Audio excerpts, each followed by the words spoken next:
Good evening. This is Akshaya. I had an All India rank of 2627 in the year 2020. Now I am doing final year MBBS in AIMS Nagpur. നമ്മൾ chapter 9 part 2 ആണ് ചെയ്യാൻ പോകുന്നത്. NCERT HMLR ക്വസ്റ്റ്യൻസിന്റെ നമ്മൾ part 1 കുറച്ച് questions ചെയ്തിരുന്നു. ഇന്നിന് directly ബാക്കിയുള്ള remaining നമ്മൾ സോൾവ് ചെയ്യാൻ പോവാണ്. വെരി ഷോർട്ട് ആൻസർ ടൈപ്പ് ക്വസ്റ്റ്യൻസിലെ സെക്കൻഡ് ക്വസ്റ്റ്യൻ ചോദിച്ചിരിക്കുന്നത് select an appropriate chemical bond among ഏതൊക്കെ എസ്റ്റർ ബോണ്ട് ഉണ്ട്, ഗ്ലൈക്കോസിഡിക് ബോണ്ട് ഉണ്ട്, പെപ്റ്റൈഡ് ബോണ്ട് ഉണ്ട് and hydrogen bond and write against each of the following. അപ്പൊ ഓരോ മോളിക്യൂൾ അല്ലെങ്കിൽ ടൈപ്പ് ഓഫ് മോളിക്യൂൾ തന്നിട്ടുണ്ട് ആൻഡ് അതിൽ ഏത് ബോണ്ടാണെന്ന് കണ്ടുപിടിച്ച് എഴുതാനാണ് ചോദിച്ചിരിക്കുന്നത്. First polysaccharide. പോളിസാക്കറൈഡ് എന്ന് പറഞ്ഞാൽ എന്താണ്? ഷുഗർ ആണ്. ആൻഡ് ഈ ഷുഗറിന് എങ്ങനെയാണ് നമുക്ക് ബോണ്ട് ഫോർമേഷൻ നടക്കുന്നത് നോക്കാം. അപ്പൊ ഇത് ഒരു സ്ട്രക്ചർ, ഇത് രണ്ടാമത്തെ സ്ട്രക്ചർ. നമ്മുടെ എന്തെന്ന് പറയാം, അതായത് രണ്ട് ഷുഗർ മോളിക്യൂൾസ്, ഒരു മോളിക്യൂളും അടുത്ത മോളിക്യൂളും അടുത്തടുത്ത് വരുന്നു. ആൻഡ് അടുത്തടുത്ത് വരുമ്പോൾ ഒരാളുടെ കയ്യിൽ നിന്ന് എച്ചും മറ്റൊരാളുടെ കയ്യിൽ നിന്ന് OHും പോകുമ്പോൾ, അതായത് വാട്ടർ ലോസ് ആവാണ്, അവരുടെ കയ്യിൽ നിന്ന് കണ്ടൻസേഷൻ നടക്കാണ്. ആൻഡ് അവർ രണ്ടും ജോയിൻ ചെയ്ത് എന്തുണ്ടായി? ഒരു ഗ്ലൈക്കോസിഡിക് ബോണ്ട് ഉണ്ടായി. അപ്പോ ഈ ഉണ്ടായി വന്ന ഗ്ലൈക്കോസിഡിക് ബോണ്ടിന് ഏത് ഗ്ലൈക്കോസിഡിക് ബോണ്ട് ആണെന്ന് നമുക്ക് മനസ്സിലായി. ഇനി ഗ്ലൈക്കോസിഡിക് ബോണ്ട് എന്താണെന്ന് നമ്മുടെ ഇവിടെ തന്നെ എഴുതി വെച്ചിട്ടുണ്ട്. എന്ത്? കോവാലന്റ് ബോണ്ടിന്റെ ഒരു ടൈപ്പ് ആണ്. ആൻഡ് ഈ ബോണ്ട് ഉപയോഗിച്ചാണ് ഓരോ കാർബോഹൈഡ്രേറ്റ് മോളിക്യൂൾസും മറ്റൊന്നുമായിട്ട് ജോയിൻ ചെയ്ത് ഒരു ലോങ് പോളിസാക്കറൈഡ് ആവുന്നത്. Polysaccharide is linked by glycosidic bond. ഇനി ബി ചോദിച്ചിരിക്കുന്നത് എന്താ? പ്രോട്ടീൻ. അപ്പോ പ്രോട്ടീൻ എന്താ നടക്കുന്നത് വെച്ചാൽ നമുക്കറിയാം, പ്രോട്ടീന്റെ മോണോമർ, അതായത് സിംഗിൾ യൂണിറ്റ് ആരാണ് ഉണ്ടാക്കുന്നത്? നമ്മുടെ അമിനോ ആസിഡ് ആണ്.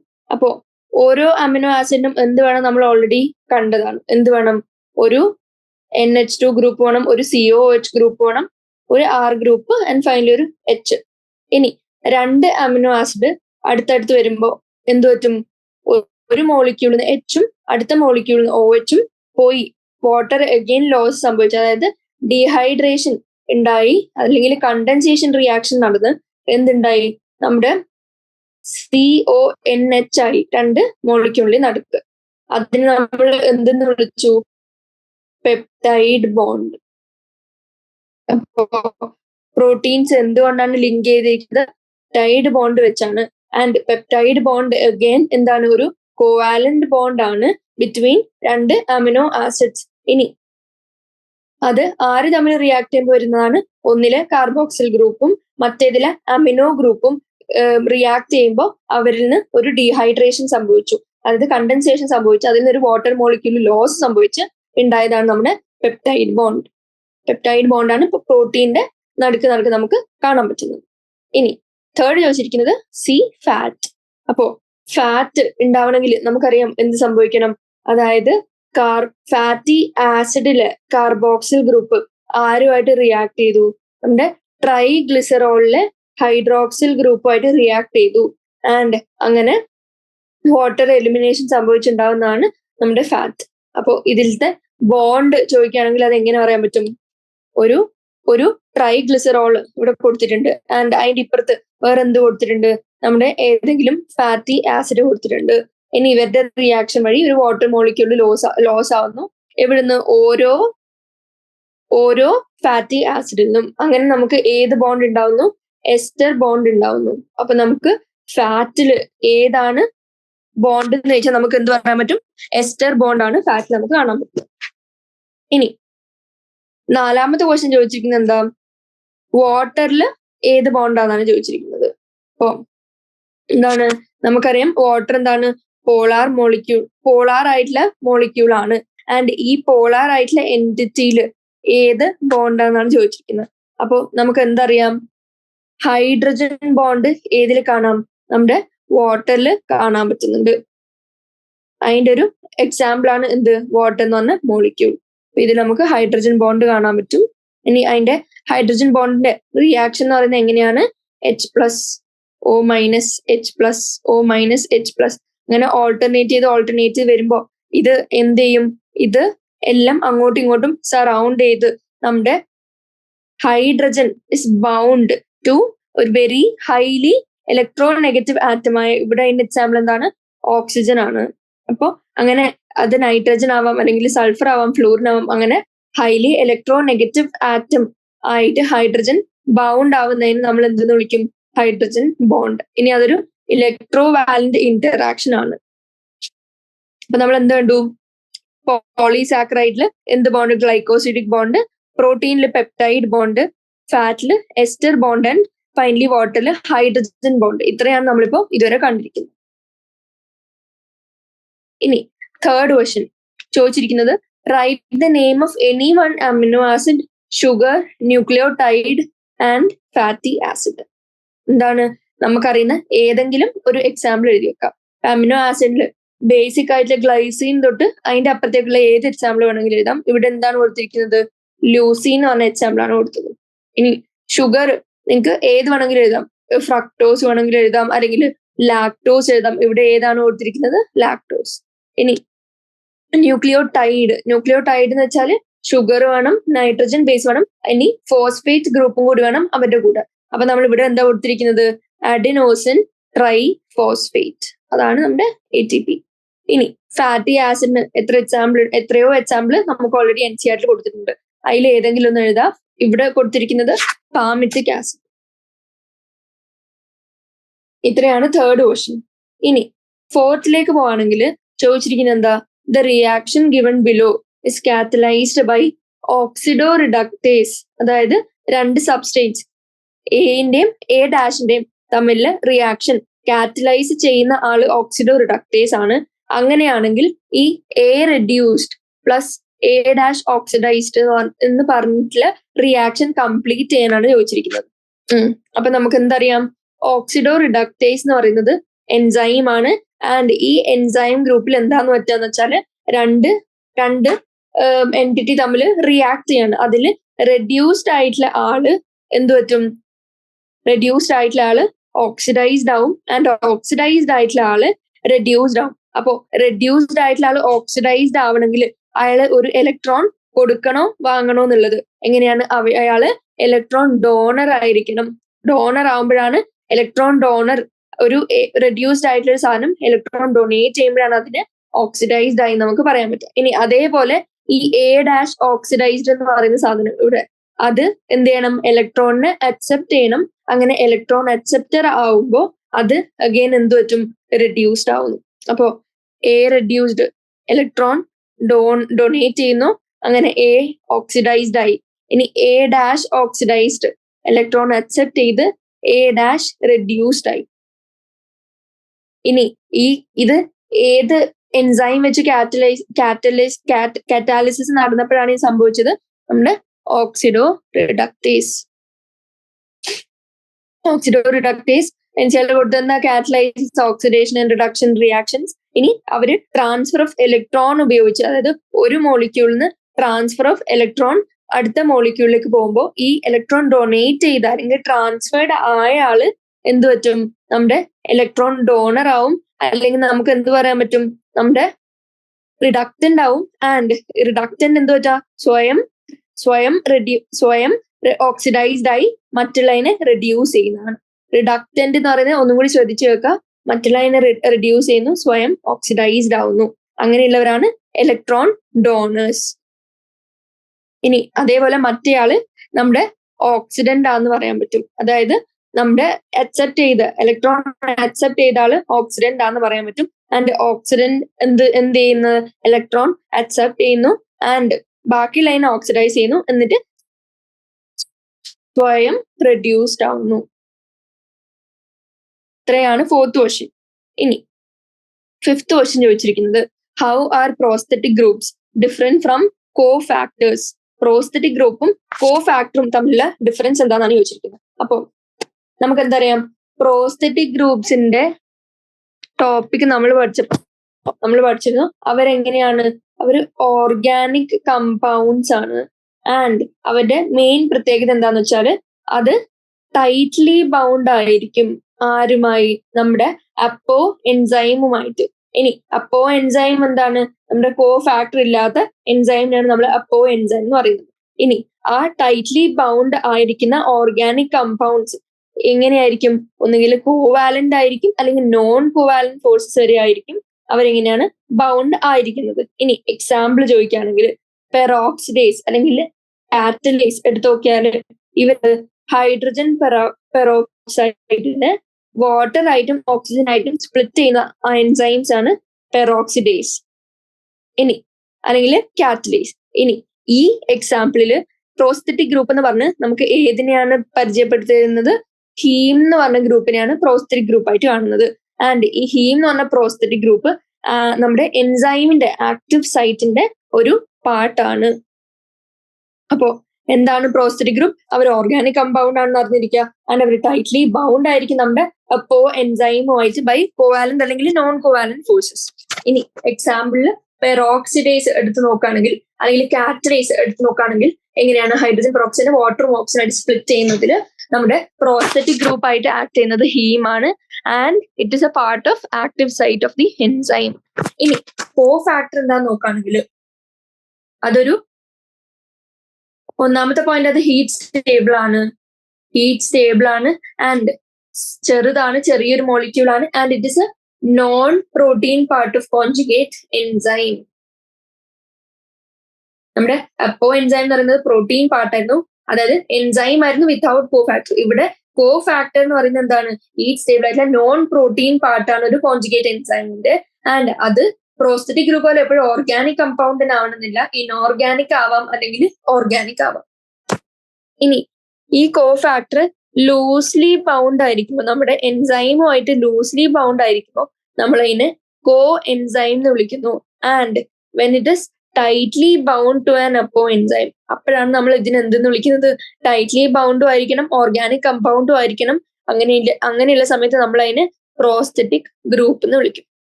അപ്പൊ പ്രോസ്തെറ്റിക് ഗ്രൂപ്പും കോ ഫാക്ടറും എങ്ങനെയാണ് വേർതിരിക്കുക, അല്ലെങ്കിൽ എന്താണ് അവർ തമ്മിലുള്ള ഡിഫറൻസ് എന്ന് അറിഞ്ഞിരിക്കും. ഇനി 6th question. Glycine and alanine are different with respect to one substituent on the alpha carbon. What are the other common substituent groups? ഇപ്പൊ ഗ്ലൈസീനും അലനിനും എന്താണ്? നമ്മുടെ അമിനോ ആസിഡ്സിലെ രണ്ടെണ്ണമാണ്, രണ്ട് ഡിഫറെന്റ് സാധനങ്ങളാണ്. ഇനി അവര് എങ്ങനെയാണ് ഡിഫർ ചെയ്യുന്നത്? ആൽഫ കാർബണിൽ കാണുന്ന ഒരു സബ്സ്റ്റുവന്റ് അവരുടെ വേറെയാണ്. ഇനി അവരുടെ അതിൽ കാണാൻ പറ്റുന്ന what are the other common substances എന്നാണ് ചോദിച്ചിരിക്കുന്നത്. അപ്പോ എന്താണ് അമിനോ ആസിഡ്സിൽ എന്തൊക്കെ കാണാം? ഒരു അമിനോ ഗ്രൂപ്പ് കാണാം, അതായത് ഒരു NH2 ഗ്രൂപ്പ് കാണാം, ഒരു കാർബോക്സിലിക് ആസിഡ് ഗ്രൂപ്പ് കാണാം, അതായത് COOH കാണാം. ആൻഡ് ഇത് രണ്ടും ഒരു കാർബണിന് അറ്റാച്ച് ചെയ്തിരിക്കണം. ആ അറ്റാച്ച് ചെയ്ത അമിനോ ഗ്രൂപ്പും കാർബോക്സിലിക് ഗ്രൂപ്പും അറ്റാച്ച് ചെയ്തിരിക്കുന്ന കാർബണിന് നമ്മൾ ആൽഫ കാർബൺ എന്ന് വിളിച്ചു. ഇനി ഈ ആൽഫ കാർബണിൽ എന്തൊക്കെയാണ്? എല്ലാ അമിനോ ആസിഡ്സിനും സെയിം ഒരു NH2 ഉണ്ടാവും, ഒരു COH ഉണ്ടാവും ആൻഡ് ഒരു H ഉണ്ടാവും. ഇത്രയും സാധനങ്ങൾ സെയിം ആയിരിക്കും ഇൻ ഓൾ അമിനോ ആസിഡ്. ബാക്കിയുള്ള ഒരു R ഗ്രൂപ്പ് ആണ് വേരിയബിൾ അല്ലെങ്കിൽ ഡിഫർ ചെയ്യുന്നത് ബിറ്റ്വീൻ ഡിഫറെന്റ് അമിനോ ആസിഡ്സ്. അപ്പോ അതിന്റെ സ്ട്രക്ചർ നോക്കുകയാണെങ്കിൽ ഒരു കാർബൺ, അതായത് ഇവിടുത്തെ ആൽഫ കാർബൺ ഇതാണ്, കാരണം this is getting attach to നമ്മുടെ COHും ബാക്കിയുള്ള NH2ഉം ആൻഡ് ഒരു Hഉം. ഇനി ഈ R ഗ്രൂപ്പ് ആണ് നമ്മുടെ വേരിയബിൾ ഗ്രൂപ്പ്. ഇത്രയാണ് ബേസിക് സ്ട്രക്ചർ അല്ലെങ്കിൽ ബേസിക് ഫോർമുല എന്ന് പറയുന്നത് ഒരു അമിനോ ആസിഡിന്റെ. ഇനി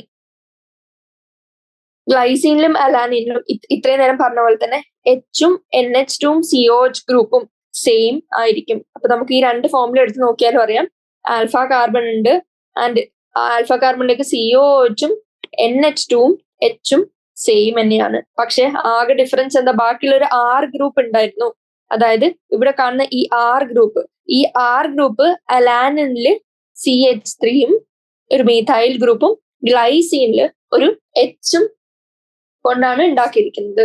അപ്പൊ ഗ്ലൈസീനിൽ നമുക്ക് R പകരം H കാണാൻ പറ്റുന്നു ആൻഡ് അലാനിനില് ആ R പകരം നമ്മളൊരു CH3 കൊണ്ടിട്ടു. അതാണ് അവരുടെ തമ്മിലുള്ള basic difference.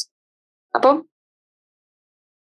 they are different with respect to one substituent, അതായത് R group attached to the alpha carbon. Other common substituent groups എന്തൊക്കെയാണ്? NH2ഉം എച്ചും ബാക്കി COOH. ഇനി 7th question. Starch, cellulose, glycogen, chitin and are polysaccharides. ഈ സാധനങ്ങൾ polysaccharides ആണ്. And choose one appropriate and write against each. അപ്പോ cotton ഫൈബറിൽ നമ്മൾ എന്താണ് കാണുന്നതാണ്, അല്ലെങ്കിൽ കെമിക്കൽ കോമ്പോസിഷൻ ആണ് ചോദിച്ചിരിക്കുന്നത്. അപ്പൊ കോട്ടൺ ഫൈബർ എടുത്ത് നോക്കുകയാണെങ്കിൽ ഇത് ഓരോ സബ് ഡിവിഷനും നല്ല ഇമ്പോർട്ടന്റ് ആണ്, അറിഞ്ഞിരിക്കേണ്ടതാണ്. അപ്പോൾ കോട്ടൺ ഫൈബറിന്റെ കെമിക്കൽ കോമ്പോസിഷൻ നോക്കുകയാണെങ്കിൽ എന്താണ്, it contains the largest amount of cellulose. Cellulose എന്ന് പറഞ്ഞാൽ എത്രത്തോളം സെല്യൂലോസ്? അറൌണ്ട് 90% സെല്യൂലോസ് നമ്മുടെ കോട്ടൺ ഫൈബറിൽ നമുക്ക് കാണാൻ പറ്റും. ഇനി സെല്യൂലോസ് എന്താണ്? പോളിസാക്കറൈഡ് ആണ്. ആൻഡ് ഈ പോളിസാക്കറൈഡ് ഫോം ചെയ്യണമെങ്കിൽ ഏത് മോണോമറിക് യൂണിറ്റ്സ് ആണ് വരുന്നത്? നമ്മുടെ βD ഗ്ലൂക്കോസ് യൂണിറ്റ്സ് കൊണ്ടാണ് ഉണ്ടാക്കിയിരിക്കുന്നത് സെല്യൂലോസ്. ഇനി they are getting link to each other by ഏത് ബോണ്ട്? β14 glycosidic linkage. ഇനി നമ്മുടെ സെല്ലുലോസിന്റെ മെയിൻ ഫംഗ്ഷൻ എന്താണ്? സെല്ലുലോസ് ഏറ്റവും കൂടുതൽ നമുക്ക് കാണാൻ പറ്റുന്നത് പ്ലാന്റിന്റെ സെൽ വാളിലാണ്. അപ്പോ നമുക്ക് എന്തും തന്നെ പറയാം, ഈ സെല്ലുലോസ് കൊണ്ട് തന്നെയാണ് നമ്മുടെ കോട്ടൺ ഫൈബറും ഉണ്ടാക്കിയിരിക്കുന്നത്. അതായത് സെല്ലുലോസ് ഏറ്റവും ഹയസ്റ്റ് കോൺസെൻട്രേഷൻ, അതായത് ഓൾമോസ്റ്റ് 90% സെല്ലുലോസ് വെച്ച് നമുക്ക് എന്താണ് കോട്ടൺ ഫൈബർ ഉണ്ടാക്കാൻ പറ്റും. ഇനി സെക്കൻഡ് ചോദിച്ചിരിക്കുന്നത് കോട്ടൺ ഫൈബർ കഴിഞ്ഞു. ഇനി എക്സോസ്കെലിറ്റൺ ഓഫ് കോക്രോച്ച്. ഇനി എക്സോസ്കെലിറ്റൺ ഓഫ് കോക്രോച്ചിന്റെ കെമിക്കൽ കോമ്പോസിഷൻ ആണ് ചോദിച്ചിരിക്കുന്നത്. അപ്പൊ നമുക്കറിയാം കോക്രോച്ച് എന്താണ്? ഒരു ആർത്രോപോഡ് ആണ്. അപ്പൊ ആർത്രോപോഡിന്റെ എക്സോസ്കെലിറ്റൺ എന്ത് വെച്ചാണ് ഉണ്ടാക്കിയിരിക്കുന്നതാണ് NCERT പറഞ്ഞത്? It is made up of chitin. അതായത് നമ്മൾ പഠിക്കുമ്പോൾ തന്നെ പഠിക്കുന്നത് കൈറ്റിനസ് എക്സോസ്കെലിറ്റൺ കൊണ്ടാണ് നമ്മുടെ ആർത്രോപോഡിന്റെ ബോഡി ഉണ്ടാക്കിയിരിക്കുന്നത്. ഇനി ഈ കൈറ്റിൻ ആക്ച്വലി എന്താണ്? It is also A polysaccharide. And അതിന്റെ ഓരോ സബ് യൂണിറ്റും എന്തായിരിക്കണം? N-അസറ്റൈൽ ഗ്ലൂക്കോസാമീൻ. അപ്പൊ കൈറ്റിന്റെ ഓരോ യൂണിറ്റ് അല്ലെങ്കിൽ സബ് യൂണിറ്റ് എന്ന് പറയുന്നത്, അല്ലെങ്കിൽ മോണോമറിക് യൂണിറ്റ് എന്ന് പറയുന്നത് N-അസറ്റൈൽ ഗ്ലൂക്കോസാമീൻ ആണ്. ഇനി ഈ കൈറ്റിനസ് എക്സോസ്കെലിറ്റൻ ഉള്ളതുകൊണ്ട് അവരുടെ ഗുണം എന്താന്ന് വെച്ചാൽ, ഒന്ന് പ്രൊട്ടക്ഷൻ അഗെയിൻസ്റ്റ് പ്രെഡേഷൻ. അവർക്ക് പ്രൊട്ടക്ട് ചെയ്യാൻ പറ്റും. നല്ല ഹാർഡ് കൈറ്റിനസ് സ്ട്രക്ചർ ആണ് എക്സോസ്കെലിറ്റൻ ഉള്ളതുകൊണ്ട്. ഇനി ഇറ്റ് ഓൾസോ പ്രിവെന്റ്സ് നമ്മുടെ കോക്രോച്ചിനെ ഫ്രം ഡ്രൈയിങ് അപ്പ് എന്ന് പറഞ്ഞാൽ ഡെസിക്കേഷൻ എന്ന് പറഞ്ഞാൽ വാട്ടർ കണ്ടന്റ് ലൂസ് ചെയ്ത് ഡ്രൈ അപ്പ് ആയി പോകുന്ന അവസ്ഥയിൽ നിന്നും ആര് സേവ് ചെയ്യുന്നു? നമ്മുടെ കൈറ്റിനസ് എക്സോസ്കെലിറ്റൻ. അപ്പൊ അതിന്റെ ഫൈനൽ ആൻസർ എന്താണ്? എക്സോസ്കെലിറ്റൻ ഓഫ് കോക്രോച്ചിന്റെ സബ് യൂണിറ്റ് അല്ലെങ്കിൽ ഉണ്ടാക്കിയിരിക്കുന്നത് കൈറ്റിൻ കൊണ്ടാണ്. കൈറ്റിൻ ആക്ച്വലി എന്തിന്റെ പോളിമർ ആണ്, ആൻഡ് അതിന്റെ ഫംഗ്ഷൻ എന്താണ്? ഇത്രയും കാര്യങ്ങൾ നമ്മളിവിടെ ഡിസ്കസ് ചെയ്ത് കഴിഞ്ഞു. ഇനി തേർഡ് ചോദിച്ചിരിക്കുന്നത് ലിവറിനെയാണ്. ഇനി കെമിക്കൽ കോമ്പോസിഷൻ ഓഫ് ലിവർ ചോദിച്ചാൽ നമുക്കറിയാം നമ്മുടെ ലിവറിൽ ഏറ്റവും കൂടുതൽ എന്താണ്? നമ്മുടെ പോളിസാക്കറൈഡ് സ്റ്റോർഡ് ഫോമിൽ കാണാൻ പറ്റും. ഇനി അതായത് നമ്മുടെ ഷുഗർ അല്ലെങ്കിൽ പോളിസാക്കറൈഡിന്റെ സ്റ്റോർഡ് ഫോം നമ്മൾ മെയിൻലി എവിടെയാണ് കാണുന്നത്? ലിവറിലും മസിൽസിലും ഒക്കെയാണ്.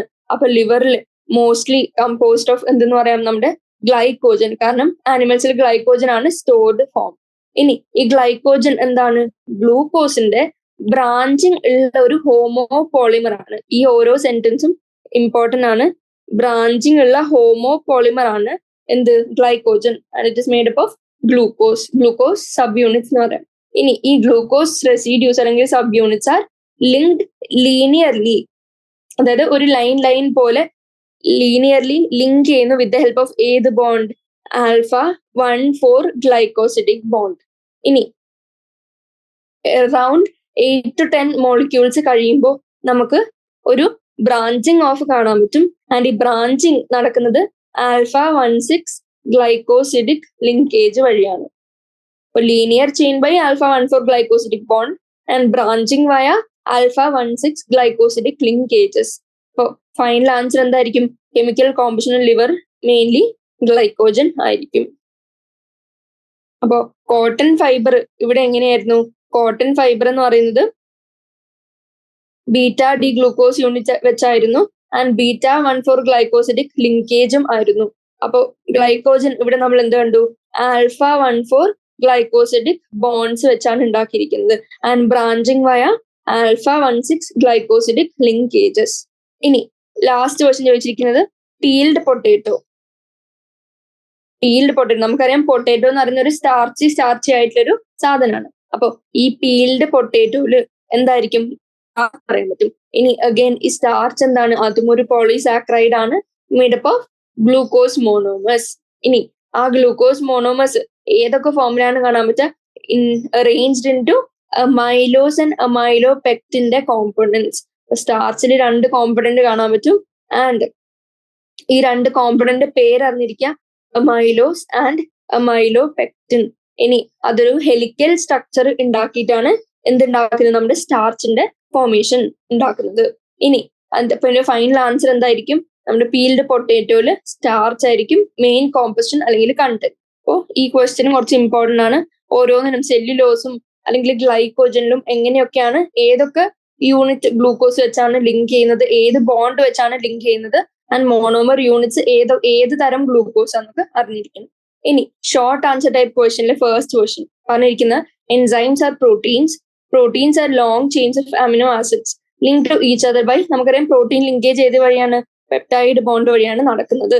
ആൻഡ് അമിനോ ആസിഡ്സിന് കുറെ ഫങ്ഷണൽ ഗ്രൂപ്പ് ഉണ്ട്. നമ്മൾ അമിനോ ആസിഡിന്റെ ഫങ്ഷണൽ ഗ്രൂപ്പ് എന്തൊക്കെ കണ്ടിരുന്നു, NH2 ഉണ്ടായിരുന്നു, COOH ഉണ്ടായിരുന്നു, ഒരു H ഉണ്ടായിരുന്നു, ആൻഡ് വേരിയബിൾ R ഗ്രൂപ്പ്. ഇനി ഈ ഫങ്ഷണൽ ഗ്രൂപ്പിൽ many of them at least are ionizable as they are weak acids and bases in chemical nature. This ionization എന്തിനെ ഇൻഫ്ലുവൻസ്ഡ് ആണ്, നമ്മുടെ സൊല്യൂഷനിലെ pHനെ ഇൻഫ്ലുവൻസ് ചെയ്തിരിക്കും. ഇനി for many enzymes activities influenced by surrounding pH. ഇനി അത് ഡെപിക്ട് ചെയ്തൊരു കേർവും തന്നിട്ടുണ്ട്. ഇനി ബാക്കിയുള്ള കാര്യങ്ങൾ എക്സ്പ്ലെയിൻ ചെയ്യാനാണ് ചോദിച്ചിരിക്കുന്നത്. അപ്പോൾ ഈ ഗ്രാഫ് നോക്കിക്കഴിഞ്ഞാൽ നിങ്ങൾക്ക് എന്ത് മനസ്സിലാവുന്നുണ്ട്, അതായത് എക്സ് ആക്സിൽ pH കൊടുത്തിട്ടുണ്ട്, വൈ ആക്സിൽ എൻസൈം ആക്ടിവിറ്റി കൊടുത്തിട്ടുണ്ട്. അപ്പോൾ ഈ ഫസ്റ്റ് പോയിന്റ് എടുത്ത് നോക്കുകയാണെങ്കിൽ ഇവിടെ pH അത്യാവശ്യം കുറവാണ്, ആൻഡ് അവിടെ എൻസൈം ആക്ടിവിറ്റിയും അത്യാവശ്യം കുറവാണ്. പക്ഷെ pH ഈ നമ്മൾ സെക്കൻഡ് പോയിന്റ് എടുത്തു, സെക്കൻഡ് പോയിന്റ് ആകുമ്പോൾ pH പതുക്കെ കൂടുന്നു, അതിനനുസരിച്ച് എൻസൈം ആക്ടിവിറ്റിയും കൂടുന്നു. നമുക്കറിയാം ഇത് 0 ആണ്, ഇങ്ങോട്ട് പോകുന്നവരും എൻസൈം ആക്ടിവിറ്റി കൂടും, ഇങ്ങോട്ട് പോകുന്നവരും pHും കൂടും. ഇനി അടുത്തൊരു പോയിന്റ് എടുക്കുകയാണെങ്കിൽ അവിടെ മുമ്പത്തേനേക്കാളും കണ്ടതിന് കൂടുതൽ എൻസൈം ആക്ടിവിറ്റി ഉണ്ട്, pHും ഉണ്ട്. അപ്പോൾ നമ്മൾ ഈ ഹയസ്റ്റ് പോയിന്റ് എടുത്തു നോക്കിയാൽ അവിടെ മാക്സിമം എൻസൈം ആക്ടിവിറ്റി കാണാൻ പറ്റും. കാരണം ഗ്രാഫിന്റെ ഏറ്റവും ഹയസ്റ്റ് പോയിന്റ് ഇവിടെ മാത്രമേ എത്തുന്നുള്ളൂ. ആൻഡ് pH എങ്ങനെയാണ്, അറൌണ്ട് കുറച്ചൊരു അത്യാവശ്യം pH ആയി. ഇനി ഇതൊരു ഈ മാക്സിമം pH, അതായത് ഈ പോയിന്റിലാണ് അല്ലെങ്കിൽ ഈ pHലാണ് ഈ എൻസൈം ആക്ടിവിറ്റി ഈ ഗ്രാഫ് വെച്ച് നോക്കുമ്പോൾ മാക്സിമം ആവുന്നത്. ഇനി അതിൽ കൂടുതൽ റൈറ്റിലേക്ക് പോകുമ്പോൾ പിന്നെയും എന്താണ് സംഭവിച്ചുകൊണ്ടിരിക്കുന്നത്, നമ്മുടെ എൻസൈം ആക്ടിവിറ്റി കുറഞ്ഞു, അതേപോലെ pH എന്താണ് കൂടി വരികയാണ്. കുറച്ചും കൂടെ pH കൂടിയപ്പോൾ എൻസൈം ആക്ടിവിറ്റി പിന്നെയും കുറഞ്ഞു.